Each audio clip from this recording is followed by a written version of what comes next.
मिटाना भी चाहता था या मिटाने की कोशिश भी अगर किसी ने की है तो ये ज़िक्र मिटा नहीं है बल्कि और बढ़ गया है। जितना इस ज़िक्र को मिटाने की कोशिश की गई, रोकने की कोशिश की गई, उसका नतीजा और रद्द अमल क्या निकला कि ये ज़िक्र बढ़ गया। मुतवज्जे हैं? अब तक मीसम ज़मीन पर ज़िक्र अली कर रहे थे, मगर जब पाबंदी लगी तो बादशाहत को क्या खबर थी कि दार पे भी ज़िक्र अली होने लगेगा। इसका मतलब यह है कि अगर इसे रोका गया तो इसने आगे बढ़कर इस ज़िक्र ने साबित कर दिया कि ये मौत के बाद भी रुकने वाला नहीं है, इसलिए कि अली से हमारा रिश्ता ज़िंदगी से भी है, मौत से भी है। एक सलवात पढ़ें हज़रत मोहम्मद वाले।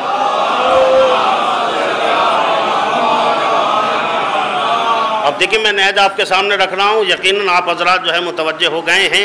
ये देखिए कि आज जगह जगह इमाम हुसैन अलैहिस्सलाम की मजलिस आज़ा बर्पा हो रही है, मोमिनीन तशरीफ़ ला रहे हैं, बैठे हुए हैं, आ रहे हैं, एक अजीम इबादत में लोग शरीक हो रहे हैं, जनाब सैयदा को पुरसा दे रहे हैं, जनाब सैयदा के यहाँ हाज़री हो रही है। यकीन मानिए कि इससे बेहतर हसीन पल आपके सामने नहीं हो सकता था। फ़र्श आज़ा आपके सामने बिछा हुआ है।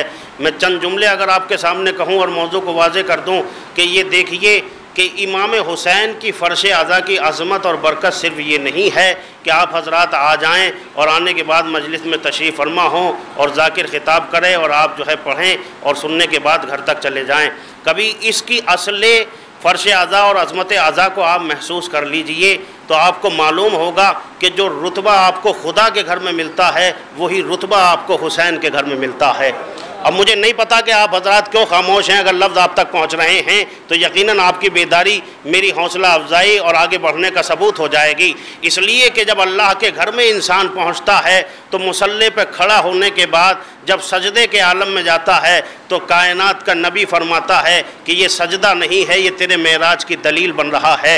यानी खुदा के घर में आकर तुझे बुलंदी अल्लाह ने अता की है, मगर हुसैन ने आज़ादारों की अज़मत को और बढ़ा दिया। यहाँ फ़र्श पे बैठना तुम्हारा काम है, तुम्हें कहीं जाने की ज़रूरत नहीं है, हम जन्नत को ही फ़र्श पे उतार देंगे और तुम्हें बता देंगे कि जो खुदा के घर में आता होता है वही हुसैन के घर में आता होता है। एक सलवात पढ़ें हज़रत मोहम्मद वाले।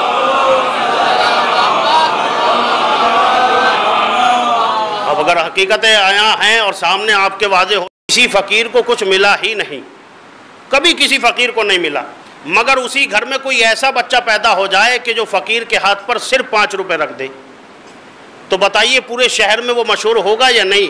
फ़कीर कहेगा अम्मा जिसके घर में से कभी आज तक कुछ ना मिला वहाँ एक सखी पैदा हो गया, आज वहाँ से हम 5 रुपए लेकर आ रहे हैं। तो जहाँ कमाल कुछ ना हो वहाँ अपने आप को मनवा लेना आसान है, मगर पंजतन का सबसे छोटा फ़र्द होने के बाद जहाँ फजीलत के आफ्ताब व महताब पहले से मौजूद हों वहाँ हुसैन को पूरी कायनात पर मुअय्यन कर देना और हुसैन का जिक्र पूरी कायनात पर छा जाना इस बात की दलील है कि ये फ़र्दियत में छोटा ज़रूर है मगर इसके ज़िक्र इतना बड़ा है कि खुद रसूल भी इसका तस्करा कर रहे हैं, खुद अली भी इसका तस्करा कर रहे हैं। एक सलवात पढ़ें हज़रत मोहम्मद वाले मोहम्मद। भाई देखिए, गर्मी का एहसास, पूरी मजलिस आप इमाम अली पे पढ़ जाइए, जिक्र भी इमाम अली का हो, हालत में आपका कर जाइए, कोई नहीं कहेगा मजलिस रसूल हुई है, बल्कि क्या कहेंगे मजलिस हुसैन हुई है। क्यों? नाम इमाम हुसैन को मजलिस में क्यों रखा गया? इसलिए कि तन्हा ये ज़ात गिरामी ऐसी है कि जहां तमाम जिक्र आकर सिमट जाते हैं या मैं कह दूं कि गले मिल जाते हैं। अगर ये लखनऊ है और आप हजरात बेदार हैं तो इस जुमले को सलाम कीजिएगा जो अब आने वाला है, शायद कि आप बेदार हो जाएं इमाम हुसैन की अजमत को सलाम करने के लिए। यानी हर जिक्र इमाम हुसैन के लिए है, हर जिक्र पर गालिब क्यों किया गया? हो सकता है जहां रसूल का जिक्र मिले वहां तुम्हें हुसैन का जिक्र ना मिले, हो सकता है कि जहां रसालत माब का जिक्र हो वहां तुम्हें अली का जिक्र ना मिले, मगर अजीब बात है अल्लाह ने इस जिक्र को गालिब इसलिए किया कि जहां हुसैन का तस्करा होगा वहीं अली का जिक्र होगा, वहीं फातिमा का तस्करा होगा, वहीं हसन का तस्करा होगा, वहीं खुदा का जिक्र होगा, ताकि जमाने की समझ में आ जाए कि नौ के नेजा पे जो कल खुदा का जिक्र कर रहा था आज खुदा हर जगह उसी का तस्करा कर रहा है। एक सलवात पढ़े हज़रत मोहम्मद वाले मोहम्मद।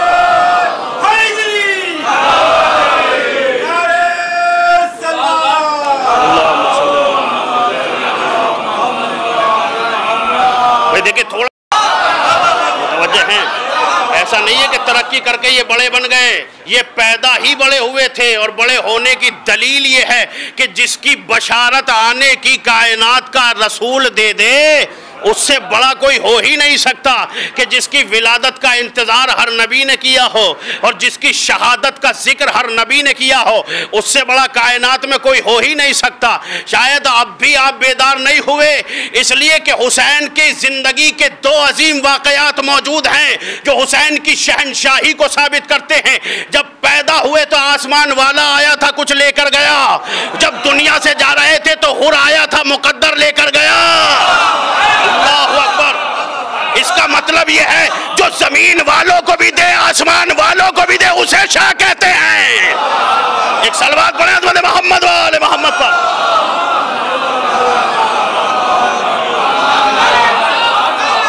लब्बैक या हुसैन, लब्बैक या हुसैन, लब्बैक या हुसैन।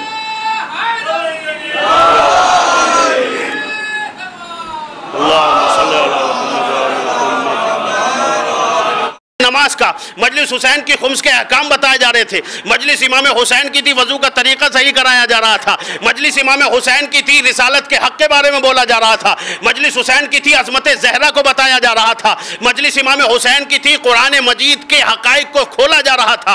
मजलिस इमाम हुसैन की थी, ज़िक्र तौहीद किया जा रहा था। मजलिस इमाम हुसैन की थी, कब्र के अज़ाब से डराया जा रहा था। मजलिस इमाम हुसैन की थी, जन्नत और दोज़ख के फैसले किए जा रहे थे। मजलिस इमाम हुसैन की थी, कौसर की बशारत दी जा रही थी। ना जाने आप कहां बैठे हैं। मजलिस हुसैन की थी, कौशर की बशारत दी जा रही थी। जाकिर हुसैन पढ़ता चला जा रहा था। ये सारे जिक्र इमाम हुसैन की मजलिस में थे। क्यों? क्योंकि हुसैन का जिक्र तमाम जिक्रों पे गालिब करना था। इसीलिए नमाज का जिक्र हुसैन के जिक्र में, रोजे का जिक्र हुसैन के जिक्र में, हज का जिक्र हुसैन के जिक्र में। बातिल को परेशानी ही यह है कि हुसैन कत्ल होने के बाद भी कल भी मुहाफिज इस्लाम थे, आज भी मुहाफिज इस्लाम है। अल्लाहु अकबर। एक सलवात पढ़े हज़रत मोहम्मद वाले मोहम्मद।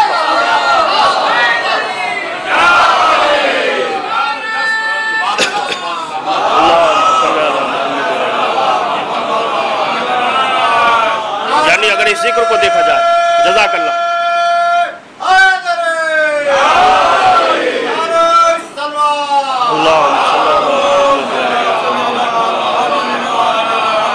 अब अगर ये तक जा रही है या नहीं जा रही है, इमाम ने तो यानी रिसालत इमाम ने तो ये इशारा कर दिया था, इन्नल हुसैन मिसबाहुल हुदा व सफीनतुन निजात।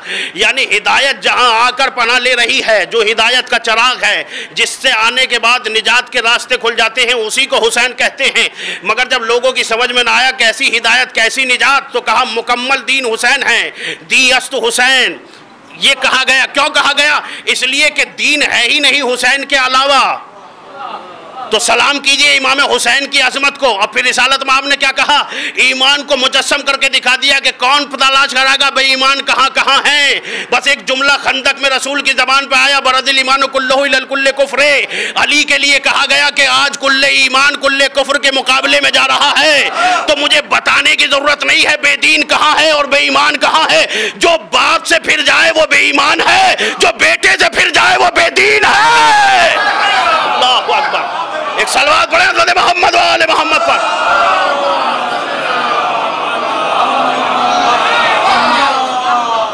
चुके दीन की जिंदाबाद, जिंदाबाद, मुर्दाबाद, मुर्दाबाद, मुर्दाबाद।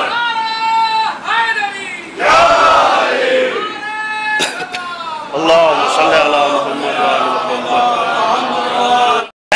कि आज पूरी दुनिया में अगर जुमला आप तक पहुंच जाए तो मैं आपकी समातों को सलाम कर लूँगा और देख लूँगा कि हाँ यकीनन यही लखनऊ है कि जहाँ इशारों में बात भी समझाई जा सकती है। कि अगर उन्होंने कहे थे तो इजाफा नहीं किया, नहीं कहते तो शान कोई घटी नहीं थी मेरे आका की।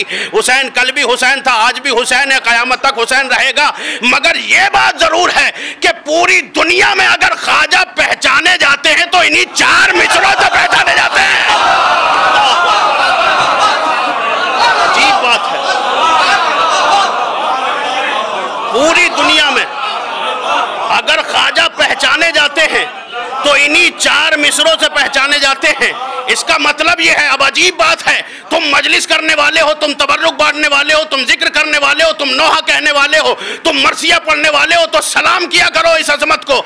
इसलिए कि ख्वाजा ने जब 4 मिसरे वाले को गुम ना होने दिया तो नोहा पढ़ने वालों को गुम क्या होने देंगे, मजलिस करने वालों को गुम क्या होने देंगे। एक सलवात पढ़े हज़रत मोहम्मद व आले मोहम्मद पर।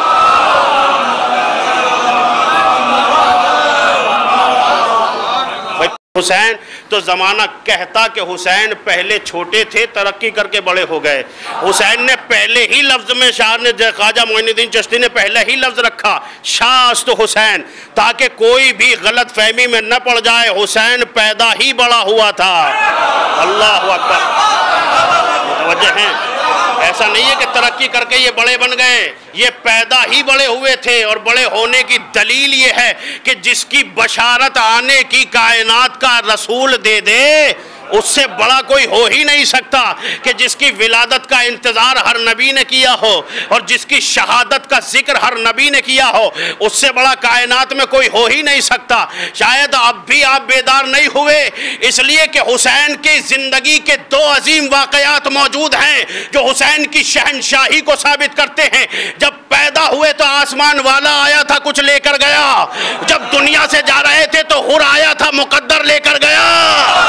अल्लाहु अकबर। इसका मतलब यह है, जो जमीन वालों को भी दे, आसमान वालों को भी दे, उसे शाह कहते हैं। एक सलवात पढ़े हज़रत मोहम्मद व आले मोहम्मद पर।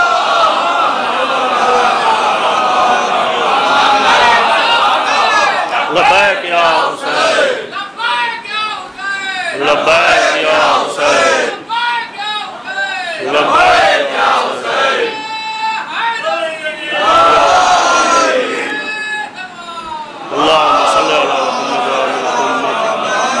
हुसैन ने दीन को बचाया, ये किसने हिम्मत और जुर्रत आपको दी? इसलिए कि हुसैन ने करबला में हर एतराज़ को मिटा दिया। अगर आप ये कहते कि हुसैन ने दीन को बचाया तो कल का मौर्रिख लिख देता कि हुसैन ने दीन को बचाया तो क्या कमाल कर दिया, 72 का सहारा लिया, दीन को बचा लिया। सहारे से तो सारे काम हो सकते हैं, मगर सलाम कीजिए हुसैन की अज़मत को कि हुसैन ने यह एतराज़ भी मिटा दिया और चिराग गुल करके कहा कि मुझे तुम्हारी ज़रूरत नहीं है, जो जाना चाहता है चला जाए। अल्लाहु अकबर। ताकि कल का मौर्रिख ये न लिख दे कि हुसैन 72 के मोहताज थे, इसीलिए हजरत ने चिराग गुल के करके कहा जो जाना चाहता है चले जाए, ताकि आज करबला के बन में फातिमा के लाल की अजमत वादे हो जाए कि कलमे और दीन को हुसैन की जरूरत है, हुसैन को किसी की जरूरत नहीं है। अल्लाहु अकबर। सलवात पढ़े हज़रत मोहम्मद व आले मोहम्मद पर।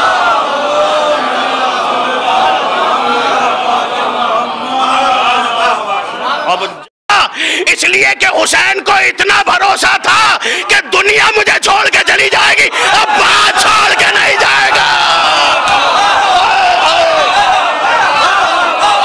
अल्लाहु अकबर।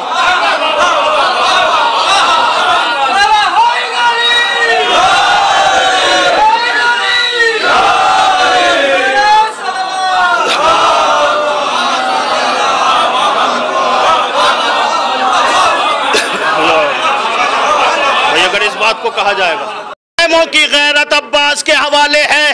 तारीख ये कहती है कि एक बड़ा लश्कर आया और आने के बाद उसने कहा अब्बास खैमों को हटा लो, इसलिए कि इस जगह उमर साद के खैमे नस्ब होंगे, इस जगह शिमर के खैमे लगाए जाएंगे। इतना सुनना था, शेर को जलाल आ गया, जमीन करबला पे लकीर खींच दी। वो हुसैन जो अब तक करबला करबला कहकर रोकते हुए आए थे, बस एक मरतबा अब्बास की जानिब नहीं बढ़े, ज़ैनब की तरफ बढ़े।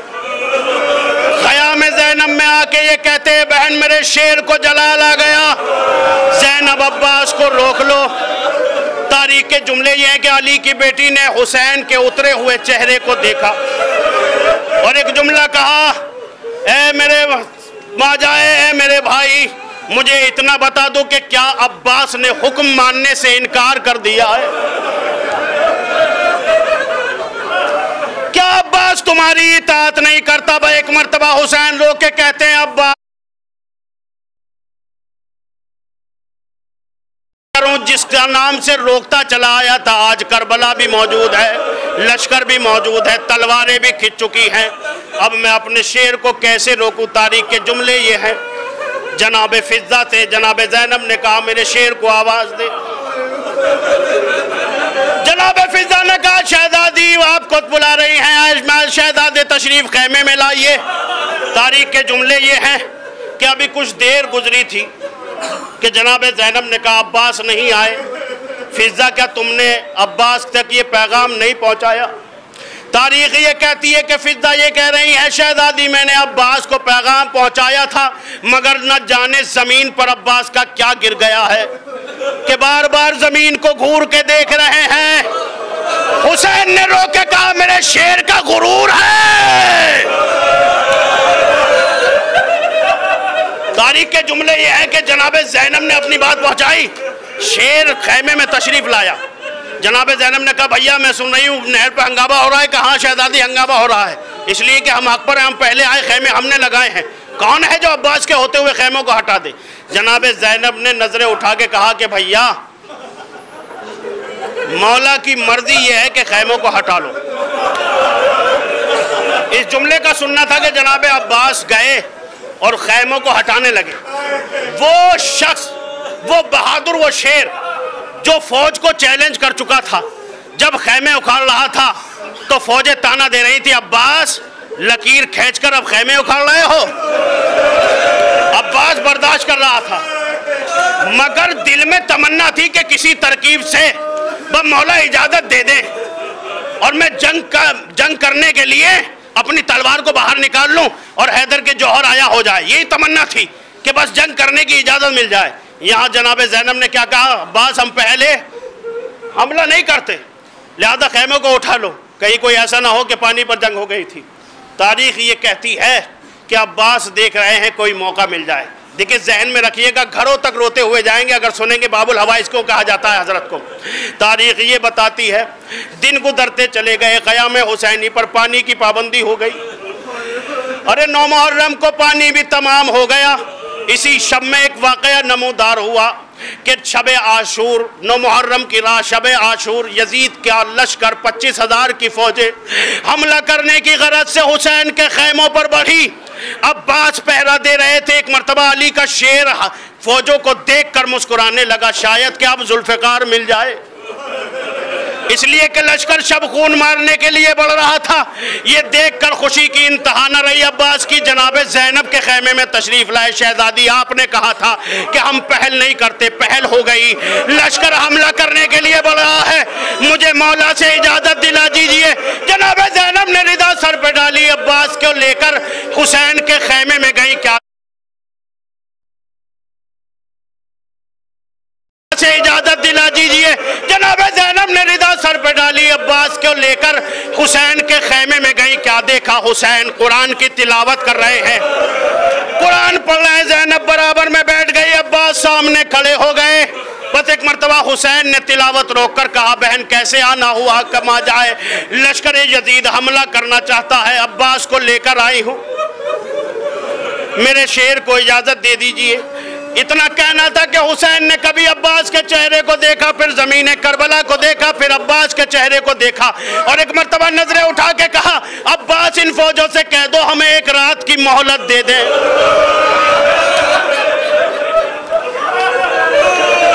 अब्बास इन फौजों से कह दो कि हमें एक रात की मोहलत दे दें। ये जुमला सुनना था, अब्बास के आंसू जारी हुए और एक मर्तबा अब्बास खैमे से बाहर गया। मेरी तरफ देखना, मंजर आपके हवाले है। आखिरी जुमला है, इधर खैमा हुसैनी से अब्बास का आखिरी कदम खैमे से बाहर गया कि हुसैन ने आयत पढ़ी इन्ना लिल्लाहि व इन्ना इलैहि राजिऊन। ज़ैनब बराबर में बैठी हुई थी, तड़प गई। भैया ये आयत जब पढ़ी जाती है, जब भले घर से जनाजा निकलता है, वह हुसैन ने कहा बहन तुमने नहीं देखा, अब्बास की तमन्नाओं का जनाजा जा रहा है। मेरे शेर को जंग की आरज़ू थी, आज